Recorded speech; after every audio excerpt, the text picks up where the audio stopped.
कैसे आप सब लोग, यानी कि अपना जो लेक्चर चल रहा था कंपनी अकाउंट्स में, उसमें अपन ने जो लास्ट लेक्चर में शेयर फॉरफिटेड और शेयर रीइश्यू का क्वेश्चन लिया था। तो जो अपन के अब तक जितने भी क्वेश्चन हुए थे, पहली बात तो जो सारे के सारे क्वेश्चन थे वो एट पार इशू थे, जो शेयर थे, और फुल्ली सब्सक्राइब का क्वेश्चन था। लेकिन जो ये अपन क्वेश्चन ले रहे हैं इस लेक्चर के अंदर, ये ओवर सब्सक्राइब का है, और जो यहाँ पे शेयर है वो प्रीमियम पर इशू है। ठीक है, फॉरफिटेड है इसके अंदर, रीइश्यू भी करेंगे। ठीक है, अच्छा क्वेश्चन है, देखते हैं इसको एक बार। इससे लिखा हुआ एससी लिमिटेड ने इशूड करें 50,000 share of 100 each eight 20% premium पर। तो देखो 50,000 शेयर इशू कर रहे हैं, 100 रुपए इसका मतलब फेस वैल्यू इसकी 100 है, और 20% प्रीमियम के साथ इशू कर रहे हैं। तो देखो 100 रुपए तो इसकी फेस वैल्यू हो गई, ठीक है, और इसका प्रीमियम इसका 20% लेंगे तो 100 का 20% 20, तो टोटल हो गया 120। क्लियर। उसके अंदर लगा application receive for 1 lakh share. तो देखो यहीं पे पढ़ के एक बात समझ में आ गई, ओवर सब्सक्राइब हुआ है, 50,000 शेयर इशू करें, 1 लाख की एप्लीकेशन आई है, डन। इन्होंने यहां पे लिखा application of 20,000 share were rejected, मतलब 20,000 शेयर की जो एप्लीकेशन आई थी उनको रिजेक्ट कर दिया गया, मतलब उनका पैसा रिफंड कर दिया गया, उनको कोई भी शेयर नहीं दिए गए। क्लियर। और इन्होंने कहा एंड रिमेनिंग और अलॉटेड ऑन प्रोराटा बेस, और जो रिमेनिंग एप्लीकेशन रही, तो देखो 1 लाख थी, 20 रिजेक्ट कर दी, एप्लीकेशन रह गई 80,000 और यहां पे वर्ड लिखा हो प्रोराटा, मतलब 80,000 एप्लीकेशन वालों को 50,000 शेयर दिए गए। ठीक है, इसको ऐसे समझते हैं, देखो यहां लिखा अपन ने एप्लीकेशन, यहां लिखा अपन ने शेयर। 20,000 एप्लीकेशन वालों को तो कुछ नहीं दिया गया, निल, यानी कि रिजेक्ट। ठीक है, उसके बाद रह गए रिमेनिंग एप्लीकेशन 80,000, क्योंकि टोटल थी 1 लाख की एप्लीकेशन, ये रहे 1 लाख एप्लीकेशन। ठीक, और यहाँ पे 20,000 तो रिजेक्ट कर दिए गए, और रिमेनिंग एप्लीकेशन वालों को प्रोराटा पे शेयर दिए गए, मतलब शेयर थे 50,000, ये रहे। तो ये हो गया अपना, इस तरीके से ये बना लिया अपन ने। 20,000 वालों को तो कुछ नहीं दिया गया, और 80,000 वालों को 50,000 शेयर दिए गए, इसे अपन बोलते हैं प्रोराटा। प्रोराटा, ठीक है, बात समझ में आ रही है, ये प्रोराटा है। उसके अंदर उन्होंने कहा है आर एक होल्डर है, उसके पास 1000 शेयर है, क्वेश्चन समझो बाद में लिख लेना। R hold 1000 share, failed to pay allotment and call money, मतलब ये आर एक होल्डर है जिसके पास 100 शेयर, देखना इसमें भी 1000, इसमें एक ट्विस्ट भी है, उसको भी देख लेना। R who hold 1000 share failed to pay allotment and call money, मतलब इसने अलॉटमेंट पे नहीं करी और इसने बोथ कॉल पे नहीं करी, कॉल्स मतलब बोथ कॉल। क्लियर, चलते हैं आगे। M who had applied, share नहीं है यहां पे, अप्लाइड है यानी कि एप्लीकेशन दी इसने, यहां पे शेयर है इसके पास, हु होल्ड 1000 शेयर, यहां पे लिखा हुआ M who hold applied for 1600 share, मतलब इसने 1600 शेयर्स की एप्लीकेशन दी थी। कितने शेयर थे भी हमें निकालने पड़ेंगे, यहां पे इसके दे रखे 1000 शेयर, हमें तो अल्टीमेटली शेयर चाहिए हर होल्डर के, यहां पे इसको दे रखा है इसने 1600 शेयर के लिए अप्लाइड किया, फेल्ड टू पे बोथ कॉल्स, तो इसके पास कितने शेयर थे हमें निकालने पड़ेंगे। तो देखो कैसे निकालेंगे, सुनिए, हम निकाल लें एम के शेयर्स। देखो 1600 एप्लीकेशन दी, हमें चाहिए शेयर, तो यही तो है कि जिनको शेयर दिए गए, तो सुन लीजिए 50,000 शेयर, जिस चीज को अपन निकालते हैं उसे ऊपर रखते हैं, shares 50,000 divided by 80,000 application into 1600 application, तो नंबर ऑफ शेयर्स इसमें अपन निकालेंगे। दोबारा बताते हैं, यहां पे आर हु होल्ड 1000 शेयर, इसके पास 1000 शेयर है, हमें अल्टीमेटली शेयर चाहिए हर होल्डर के, तो इसके तो 1000 शेयर है, लेकिन जो तो एम है इसने अप्लाइड करे 1600 share, applied number of share कितने वो निकालने पड़ेंगे, वो कहां से निकलेंगे, वैसे निकलेंगे कि 50,000 शेयर थे 80,000 एप्लीकेशन पे, तो 1600 एप्लीकेशन पे कितना आएगा, जिस चीज को भी आपको निकालना है उसे ऊपर रखना है। तो हमें शेयर निकालने, 50,000 शेयर है 80,000 एप्लीकेशन पे, तो 1600 पे कितने होंगे निकाल लेते हैं एक बार। ठीक है, 50,000 डिवाइडेड बाय 80,000 इनटू 1600, ये आ रहे हैं आपके 1000 शेयर। तो यानी कि जो ये एम है इसके पास भी कितने शेयर है, 1000 शेयर है, तो इस तरीके से अपन ने निकाला। क्लियर, बात समझ में आ रही है। अगर इसको आप 1600 से कर देंगे तो क्वेश्चन गलत हो जाएगा, क्योंकि इसने 1600 की तो एप्लीकेशन दी है, तो इसको कितने शेयर मिले वो ही निकालना पड़ेगा।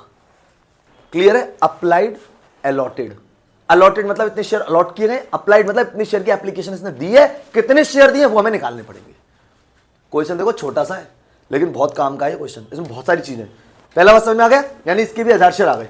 टू पे बोथ कॉल, इसने ये दोनों की दोनों कॉल पे नहीं कर पाया, all the share are forfeited, दोनों के शेयर फॉरफिटेड कर लिए गए, इसके भी 1000 शेयर है और एम के भी कितने शेयर हैं जो हमने निकाले 1000, तो टोटल 2000 शेयर हो गए, फॉरफिट कर लिए गए, और इनको ना रीइश्यू कर दिया, और वो भी कितने रुपए पे, ₹8.90, रीइश्यू करा इसको 90 रुपए पे। अब देखो 100 रुपए का शेयर है, 90 रुपए पे रीइश्यू करा, मतलब डिस्काउंट दिया इन्होंने 10 रुपए का, क्लियर दिख रहा है साफ साफ। ठीक है, इन्होंने लिखा as fully paid up in which M all share are included, यानी कि इन्होंने जो 1400 शेयर रीइश्यू करें, देखो ये लिख रहा 1400 शेयर जो रीइश्यू करें, उसमें यहां पे लिखा हुआ है एम के सारे शेयर थे, देखो टोटल 1000 तो थे, पहले ढंग से समझ लेना, आर के थे 1000 और एम के थे 1000, ये टोटल इन्होंने 2000 शेयर फॉरफिट किए। क्लियर, इन्होंने 2000 शेयर में से 1400 शेयर रीइश्यू करें, 1400 शेयर रीइश्यू करें, ठीक है। और लिखा हुआ है कि एम के सारे शेयर थे, मतलब एम के जो 1000 तो पूरे के पूरे इसमें शामिल है, एम के तो पूरे 1000 है, तो रहेंगे कितने 400, तो जो 400 शेयर वो किसके रहेंगे, आर के। बोलो बात समझ में आ रही है। टोटल 2000 शेयर फॉरफिटेड किए, 1400 शेयर रीइश्यू करें, उसमें एम के पूरे यानी एम के 1000 पूरे, तो फिर भैया 1400 में से 1000 अगर एम के हैं तो फिर आर के केवल कितने इशू है, 400। क्लियर, पहला पॉइंट अच्छे समझ में आ रहा है पहला। दूसरे पॉइंट की बात कर लेते हैं, एम का जो भी फॉरफिटेड में अकाउंट में पैसा आएगा, जो भी शेयर फॉरफिटेड में एम का पैसा आएगा, वो तो पूरा का पूरा कैपिटल रिजर्व में जाने को बनता है, पूरा का पूरा। लेकिन इस वाले का जो आएगा वो कितने शेयर पे होगा, 1000 पे, लेकिन हम कितने पे निकालेंगे, 400 पे, क्योंकि जितने शेयर रीइश्यू करते हैं उतने फॉरफिटेड शेयर की अमाउंट कैपिटल रिजर्व में जाने को बनती है। इसकी तो पूरी की पूरी जाएगी कैपिटल रिजर्व में जाने को, यहां पे केवल 400 शेयर की निकालेंगे हम, क्योंकि जो आएगी वो 1000 शेयर पे आएगी, 400 भी निकालनी पड़ेगी। क्लियर, और अभी जब अपन इसकी एंट्री कराएंगे तब और समझा देंगे। इन्होंने फिर बोला यहाँ पे एप्लीकेशन जो है 30 रुपए की है, अलॉटमेंट 60 रुपए की, इंक्लूडिंग प्रीमियम, तो हमें पता है 20 रुपए का हमारा प्रीमियम है। इसका मतलब ये कॉल अगर अपन बात करें तो 40 प्लस 20 की हो गई। क्लियर है, 40 प्लस 20, फर्स्ट कॉल 20 रुपए की है और सेकंड कॉल 10 की है। क्लियर, इनको आप कॉल को जोड़ के देख सकते, 60 और 30 90 और 20 110 और 10 120। क्लियर, और इन्होंने कहा नेसेसरी जनरल एंट्री हमको करनी। ये बात अच्छे से समझ में आ रही है। अब इसकी एक बार जनरल, ये ओवरव्यू दिया था आपको, एक बार अब इसकी जनरल एंट्रीज के साथ अब इसको समझेंगे। समझना, एम के शेयर हम निकाल चुके 1000, ये कैलकुलेशन आपको करा दी, 20,000 रिजेक्ट कर दिए, 80,000 को 50,000 शेयर दे दी गए, इनका पैसा रिफंड होगा। जब पैसा मंगवाते तो बैंक टू शेयर एप्लीकेशन होता है, रिटर्न करते तो share application account to bank होता है। क्लियर, पहला पॉइंट। यहां पे कितने एप्लीकेशन का पैसा एक्स्ट्रा है, 30,000 का, क्योंकि 80,000 एप्लीकेशन वालों को 50,000 शेयर दिए गए, तो इसका मतलब 30,000 एप्लीकेशन का पैसा एक्स्ट्रा है, जिसको हम लोग एडजस्ट करेंगे अलॉटमेंट पे। क्लियर है, जब तक कोई भी इंफॉर्मेशन क्वेश्चन में गिवन नहीं होती है। पूरा अच्छा क्वेश्चन है, 6 नंबर में बढ़िया बनता है क्वेश्चन। ठीक है, अब आप देखो इसका सॉल्यूशन।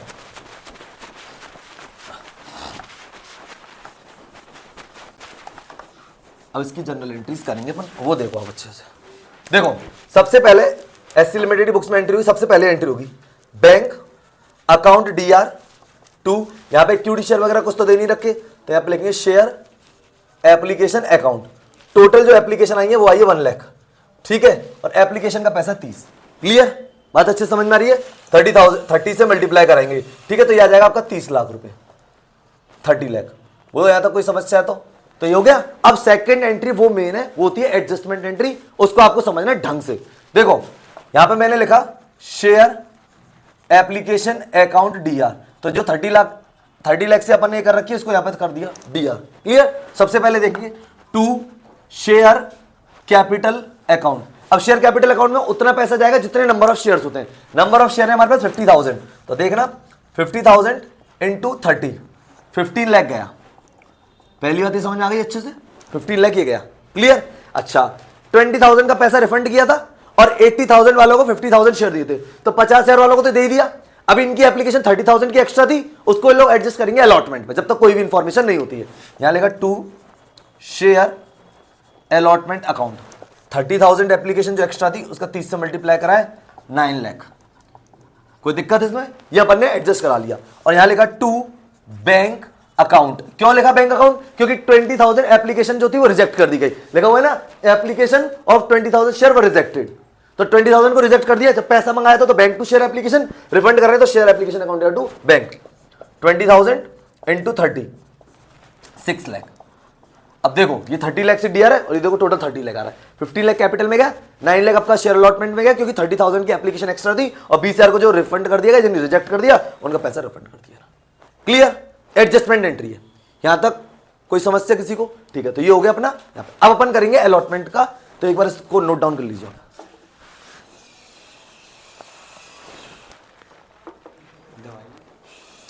अब देखो अलॉटमेंट लेते हैं, यहां पे लिखेंगे सबसे पहले शेयर, एक बार इसको भी देखो आप, share allotment account DR, to share capital account और टू सिक्योरिटी प्रीमियम। अच्छा एक बात आपसे बोलनी है इसमें समझना, वैसे ऑलरेडी बात कर चुके हैं इस मैटर पे। अपन ने एप्लीकेशन मंगाई, ये एडजस्टमेंट एंट्री हो गई। इसके बाद क्वेश्चन में कोई कंफ्यूजन क्रिएट तो होना नहीं चाहिए, क्योंकि अब हम जो भी काम करेंगे ना वो केवल अब शेयर से करेंगे। अब अपन को कुछ ध्यान नहीं देना कि एप्लीकेशन कितने, क्योंकि हो गया जो भी एडजस्टमेंट करना था वो यहां हो गया। अलॉटमेंट पे एडजस्ट करना कर दिया, रिफंड करना था कर दिया, कैपिटल में ट्रांसफर करना था कर दिया। अब जो भी कुछ होगा, अब आगे जो भी कुछ होगा वो नंबर ऑफ शेयर्स होगा इन 50,000 से। क्लियर? अब कोई कंफ्यूजन नहीं होना चाहिए कि सर एप्लीकेशन है उसका आगे भी एडजस्टमेंट होगा, हो गया, सेकंड एंट्री एडजस्टमेंट की होती है। क्लियर? अब जो भी कुछ होगा वो कितने से होगा, 50,000 शेयर से। ध्यान दिया करो जब करा रहा हूं, अगर तुम लोग इसको right hand to hand note down करोगे तो समझ में नहीं आएगा कभी भी। तो देखो 50,000 इंटू 60 की अलॉटमेंट है, और अपने को पता है इसमें इंक्लूडिंग प्रीमियम है तो 40 रुपीज का तो कैपिटल का पैसा हो गया और प्रीमियम का पैसा हो गया इसमें 20। क्लियर? अब सुनिए 50,000 इंटू 40 और 50,000 इंटू 20, इधर हो गया 5 6 30 लाख, और ये हो गया 5 4 20 लाख, और ये हो गया आपका 5 2 10 लाख। ये अपन ने ड्यू कर दी allotment, share allotment account DR to share capital to security premium. Clear? बात अच्छे समझ में आई? अब हम मतलब कंफ्यूजन ऐसे नहीं करना, ये तो एडजस्टमेंट एंट्री हो गई।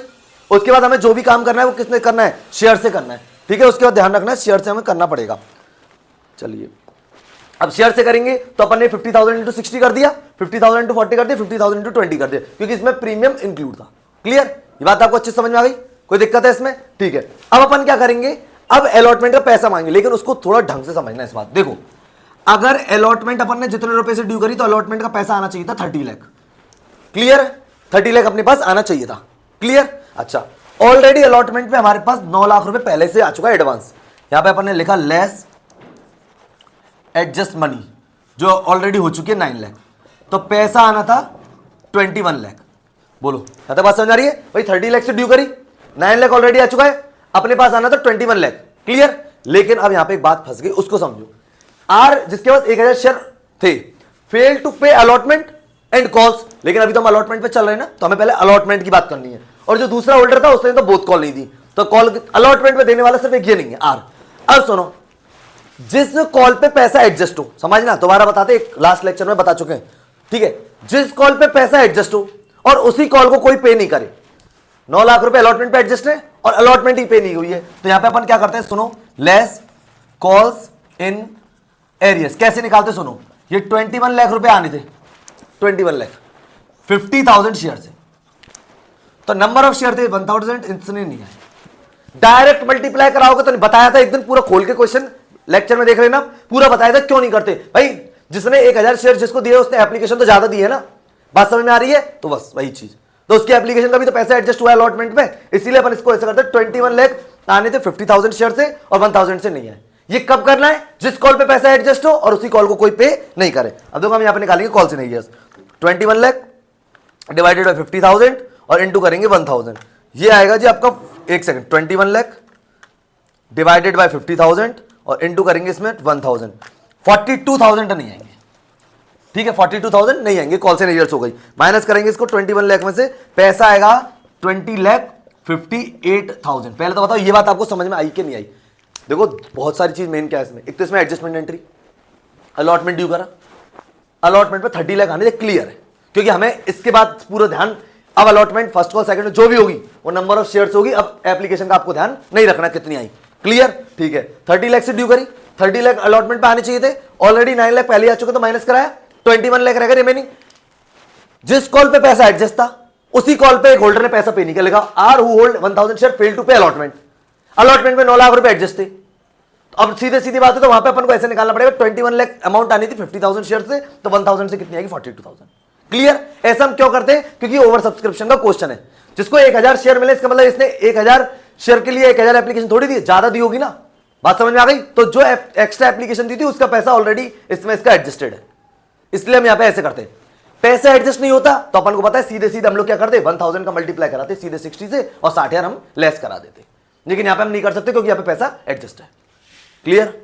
बात समझ में आ रही है? यहां पे ये हो गया। अब 20,58,000 आएंगे अपने पास, तो इसको मैं इरेज कर दे रहा हूं दोनों एंट्रियों को। अब आप देखो,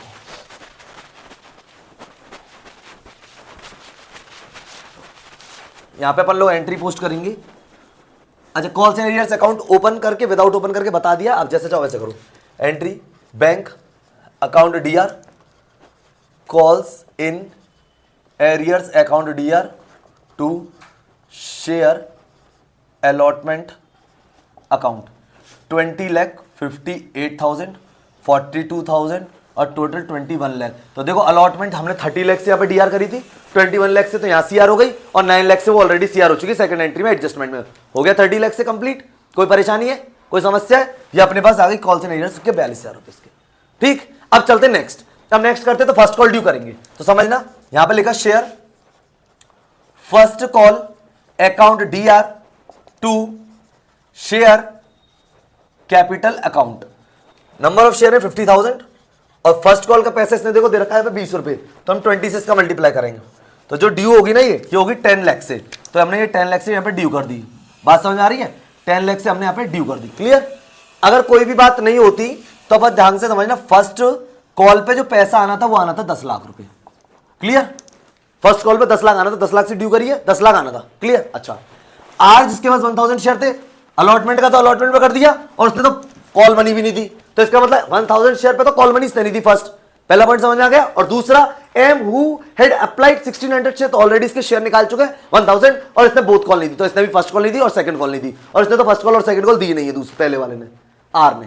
क्लियर? आर ने allotment first call second call ये नहीं दी, और जो एम है इसने फर्स्ट कॉल और सेकंड कॉल नहीं दी। तो अभी तो हम फर्स्ट कॉल पे एडजस्ट कर रहे हैं ना, तो हम यहां पे लिखेंगे लेस कॉल्स इन एरियर्स। अब कैसे करेंगे सुनो, 1000 तो उसके और 1000 उसके, टोटल 2000 शेयर हो गए। ठीक है, इसका मल्टीप्लाई करेंगे, फर्स्ट कॉल है 20 रुपए की। अब समझ लें, यहां पर देखो डायरेक्ट मल्टीप्लाई कराया क्योंकि यहां पे एडजस्ट नहीं है, एडजस्ट होता तो अपन इसकी तरह निकालते। क्लियर है? अब 2000 इंटू 20 से कराएंगे तो 40,000 हो जाएगा। तो अपने पास जो पैसे आएंगे यानी कंपनी के पास वो आएंगे 9,60,000 रुपए। बोले बात समझ में आ रही है क्या? 9,60,000 आएंगे। फर्स्ट कॉल 10 लाख से ड्यू करी, कॉल्स एंड एरियर्स यानी 1000 शेयर इसके पास थे, इसके पास 1600 एप्लीकेशन दी थी, तो इसके शेयर निकाल चुके थे 1000, टोटल 2000 शेयर हो गए, मल्टीप्लाइड बाय करा दिया 20, तो ये हमारा आ गया 40,000। ठीक है, क्लियर है? और पैसा आएगा 9,60,000। बात आ गई समझ में? अब इसके अपन एंट्री करेंगे पोस्ट, इसको अरेज कर दे रहा हूं अलॉटमेंट को।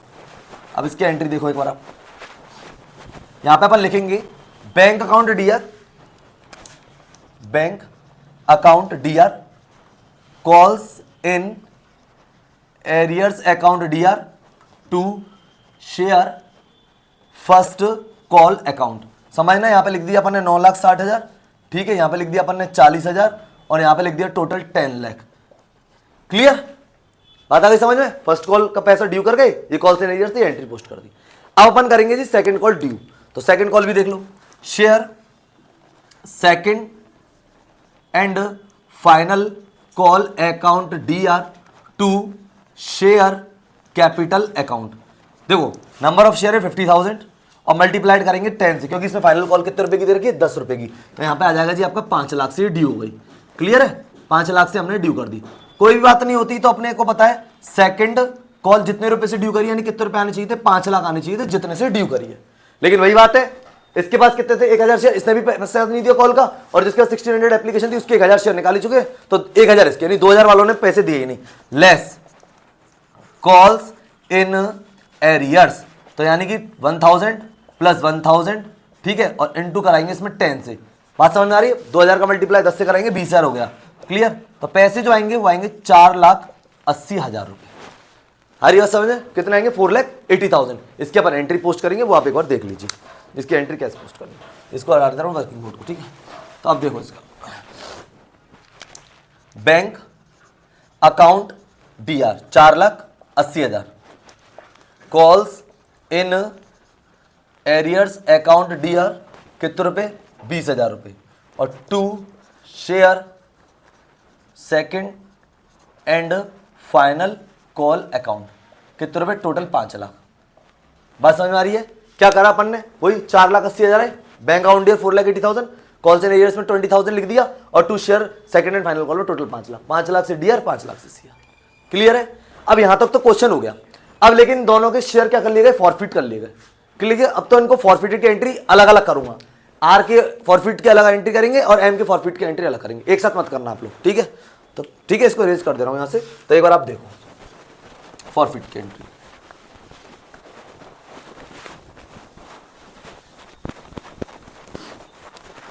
एंट्री क्या करेंगे सुनो। अब यहां पे एक चीज का सिस्टम समझना कि क्या है। यहां पे देखो, ये जो R था ना, इसके पास 1000 शेयर थे, इसने अलॉटमेंट पे नहीं करी, और अलॉटमेंट पे क्या था? सिक्योरिटी प्रीमियम था। अब ढंग से समझना, यहां पे भी अलग सीन है। अलॉटमेंट पे सिक्योरिटी प्रीमियम था, इसने अलॉटमेंट पे नहीं करी, सिक्योरिटी प्रीमियम की एंट्री हम यहां पे पोस्ट होगी। अब जरा देखना एक मिनट, पहले देखो यहां पे लिखा मैंने शेयर कैपिटल अकाउंट DR, ये किसकी कर रहे हैं मालूम है? R की फॉरफिट की एंट्री। ठीक है, शेयर कैपिटल अकाउंट दिया, नंबर ऑफ शेयर थे 1000, टोटल पैसा था 100 रुपए, एंट्री कर दी 1 लाख रुपए से। Clear, 1000 into 100, security premium account DR 1000 share थे और 20 रुपए का सिक्योरिटी प्रीमियम था, 20,000 रुपए से ये कर दी, क्योंकि इसने अलॉटमेंट पे नहीं किया था ना, सिक्योरिटी प्रीमियम अलॉटमेंट में थी तो करिए। अब देखो अगर हम बात करेंगे एम की, जब हम एम के अभी फॉरफिट की एंट्री, उसके में नहीं आएगा सिक्योरिटी प्रीमियम, क्यों? क्योंकि उसने तो बोथ कॉल नहीं दी, अलॉटमेंट तो पे किया था, सिक्योरिटी प्रीमियम अलॉटमेंट में था, इसलिए वो तो पे कर चुका है, कॉल पे नहीं करी, इसलिए अलॉटमेंट पे इस पर जो एम है इसमें सिक्योरिटी प्रीमियम की एंट्री नहीं होगी। क्लियर, क्योंकि अलॉटमेंट पे था, सिक्योरिटी प्रीमियम पे कर चुका है, बोथ कॉल ही तो पे नहीं करी, तो इसलिए यहाँ पे सिक्योरिटी प्रीमियम की एंट्री नहीं होगी। ठीक है, एक बार देखो तो यहाँ पे share capital account year, security premium account year, 2 calls in arrears account और 2 share forfeited account, 2 share forfeited account. Clear, अब जरा सुनो, यहां पे हमने लिखा 2 calls in arrear, 2 share forfeited. Calls in arrears की बात करूं तो देखो 42,000 रुपए तो इसके थे अलॉटमेंट पे, इसके आर के 42,000 हमने निकाले थे ना, 21 लाख आने थे 50,000 शेयर से, तो 1000 से कितने नहीं है 42। क्लियर, उसके बाद हमें पता है कि फर्स्ट कॉल पे 20 रुपए के हिसाब से इसके 1000 के 20,000 रुपए इसके फर्स्ट कॉल पे थे। ठीक है, और 10 रुपए के हिसाब से इसके 10,000 रुपए इसके सेकंड कॉल पे थे। टोटल कॉल्स इन एरियर्स इसकी 30 और 40 70 यानी 72,000 की इसकी टोटल कॉल्स इन एरियर्स है। क्लियर, 72,000 की कॉल्स इन एरियर्स। और उसके बाद अब देखते कितना इसने पैसा दिया, 1 लाख प्लस 20,000 माइनस कराएंगे इसमें 72,000, तो पैसा आएगा इसका 48,000। इसने केवल 48,000 रुपए दिए थे, तो देखो ये शेयर फॉरफिट में हमने लिख दिया। क्लियर, बात समझ आ रही है? एंट्री शेयर कैपिटल अकाउंट दिया, सिक्योरिटी प्रीमियम अकाउंट दिया, 2 कॉल्स इन एरिया और 2 शेयर फॉरफिटेड। आ गई समझ में? अब बात करते हैं दूसरी, किसकी बात करेंगे अब? एम की। अब जरा एम की देखना एक बार, एम की शेयर कैपिटल अकाउंट डीआर, यहां पे सिक्योरिटी प्रीमियम की एंट्री नहीं हुई क्योंकि अलॉटमेंट पे था और ये होल्डर अलॉटमेंट पे कर चुका है। 1000 शेयर थे इसके पास, मल्टीप्लाइड कराएंगे 100 से, तो ये आ जाएगा जी इनका भी 1 लाख। यहां पे लिखेंगे 2 कॉल्स इन एरियर्स अकाउंट। तो देखो इसके टोटल जो थे, इसने एक तो फर्स्ट कॉल पे नहीं करी थी और सेकंड कॉल, फर्स्ट कॉल का 20 और सेकंड कॉल का 10, टोटल 30 रुपए पे नहीं करे थे। 1000 इंटू 30 के हिसाब से इसका 30,000 रुपए हो गया। और यहां पे लिखेंगे 2 शेयर फॉरफिटेड अकाउंट, ये आएगा आपका 70,000। ये इसकी एंट्री है, यानी share capital account year, calls in arrears account year, 2 share forfeited, क्योंकि अपन ने calls in arrears account open किया था ना, तो वो यहां पे आ गया, और 2 शेयर फॉरफिटेड में 70,000। यहां तक बात समझ में आ रही है? इसकी बात समझ में आई? यहां पे सिक्योरिटी प्रीमियम की एंट्री क्यों करी, यहां पे क्यों नहीं करी? क्योंकि इसने अलॉटमेंट पे कर दिया था, इसने बोथ कॉल पे नहीं करी।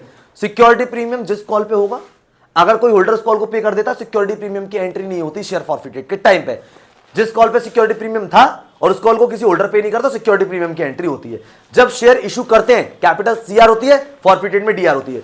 जब शेयर प्रीमियम पर इशू करते हैं तो सिक्योरिटी प्रीमियम सीआर होता है, फॉरफिटेड के टाइम पे डीआर होता है, जस्ट रिवर्स चलता है। क्लियर आ रही है बात समझ? कोई दिक्कत है, कोई परेशानी है? तो ये अपन ने शेयर फॉरफिटेड की कर दी, लेकिन अभी और भी है क्वेश्चन में। इन्होंने यहां पे बोला कि ये जो बोथ शेयर थे उसमें 1400 शेयर इन्होंने रीइशू कर दिए 90 रुपए पे, 90 रुपए पे रीइशू कर दिए। क्लियर, पहले यहां पे एक चीज समझ लीजिए, रीइशू कर दिए। अच्छा, और इन्होंने कहा एम के पूरे शेयर इंक्लूड थे, 1400 शेयर। अब 1400 शेयर में अगर अपन बात करें एम के अगर 1000 हैं तो आर के केवल कितने? 400। पहले वर्किंग नोट को उसको ढंग से समझो, 1400 शेयर इशू करें, एम के अगर पूरे के पूरे शेयर, एम के 1000 थे, 1000 पूरे के पूरे शामिल है, तो 400 जो है वो किसके? आर की। ये बात अच्छे से समझ में आई? कोई दिक्कत है? ठीक है, यहां पे एक पॉइंट ध्यान रखना, फॉरफिटेड शेयर, जितने फॉरफिटेड शेयर रीइशू होते हैं उतने फॉरफिटेड शेयर की अमाउंट कैपिटल रिजर्व में जाने को बनती है। इसके तो पूरे 1000 की जगह इशू करें, इसका मतलब ये तो पूरी की पूरी 70,000 रुपए इसकी कैपिटल रिजर्व में जाने को बनती है। क्लियर, बात समझ में आ रही है अच्छे से? इसके पूरे के पूरे शेयर इशू करें ना, तो इसके 70,000 रुपए अमाउंट आया ना, तो पूरा का पूरा कैपिटल रिजर्व में जाने को बनता है।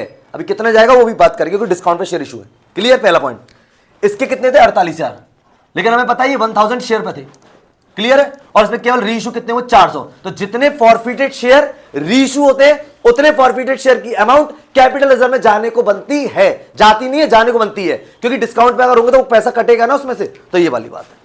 तो देखो 48,000 डिवाइडेड बाय 1000 इंटू 400, ये आ रहा है आपका 19,200। तो 19,200 और 70,000 इसके, तो टोटल जाएंगे 19,200 प्लस 70,000 करेंगे तो 89,200 ये कैपिटल रिजर्व में जाने को बनता है। ढंग से समझना इस बात को पूर्ण ढंग से, यानी कि 1400 शेयर इशू करे, एम के पूरे शामिल है, तो एम की शेयर फॉरफिटेड की अमाउंट 70,000 है, तो 70,000 पूरी जाएगी क्योंकि इसके पूरे 1000 शेयर है।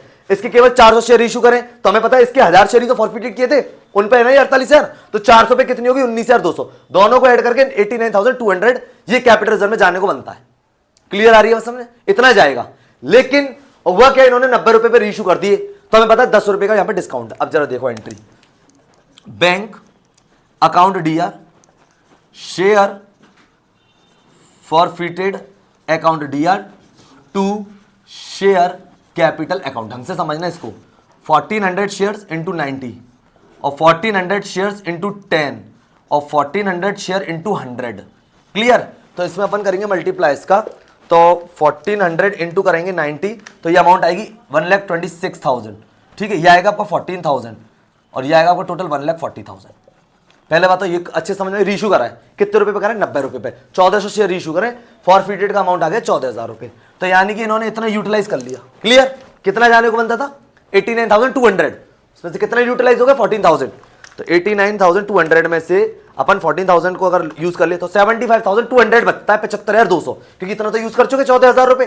क्लियर आ रही है बात समझ में? 75,200 ये 14,000 है, ठीक है ना, 75,200 बचता है क्योंकि इतना जाने को बनता था, उसमें से आपने 14,000 यूज कर लिया, 75,200 बचा। एंट्री पोस्ट करेंगे, शेयर फॉरफिटेड अकाउंट दिया टू कैपिटल रिजर्व अकाउंट 75,200, 75,200, ये जाएगी अमाउंट 75,200, 75,000 यानी share forfeited account DR to capital reserve 75,200। देखो टोटल अमाउंट जानी थी 89,200, उसमें से कितना यूटिलाइज कर लिया 14,000, रिमेनिंग अमाउंट कितनी बच गई 89,200 में से अगर अपन 14,000 लेस कराएंगे तो 75,200। एंट्री पोस्ट कर दी, share forfeited account DR to capital reserve. Clear? दो होल्डर थे, एक का तो दे रखा था सीधे सीधे अलॉटेड और एक का दे रखा था अप्लाइड। क्वेश्चन में क्या क्या पॉइंट था वो समझ लो एक बार, रिकॉल कर रहे हैं। इसके 1600 अप्लाइड थे, शेयर निकाले 1000, पहला पॉइंट। ओवर सब्सक्रिप्शन का क्वेश्चन था, दूसरा पॉइंट। रिजेक्ट भी उसके अंदर हुए थे, नहीं रिफंड हुए थे, तीसरा पॉइंट। चौथा पॉइंट क्या था, इन्होंने रीइश्यू करे लेकिन एक के तो फुल करें और एक के केवल 400 करें, तो उससे अपन ने कैपिटल रिजर्व की अमाउंट को निकाला, इतनी जाने को बनती है, इतना यूटिलाइज हो गया, तो जो रिमेनिंग अमाउंट है वो अपन ने ट्रांसफर कर दी कैपिटल रिजर्व में 75,200। क्लियर है? दो होल्डर थे इसके अंदर। तो एक बार आप इस क्वेश्चन का रिवीजन करें, क्योंकि देखो रिवीजन से ही क्वेश्चन आएगा आपको। अगर फिर भी आपको कोई प्रॉब्लम आ रही है तो कमेंट सेक्शन में लिख सकते हैं, जिससे कि हम आपकी प्रॉब्लम को सॉल्व कर सकें। तो मिलते हैं अपन नेक्स्ट लेक्चर में नेक्स्ट टॉपिक के साथ, तब तक के लिए guys goodbye and thank you.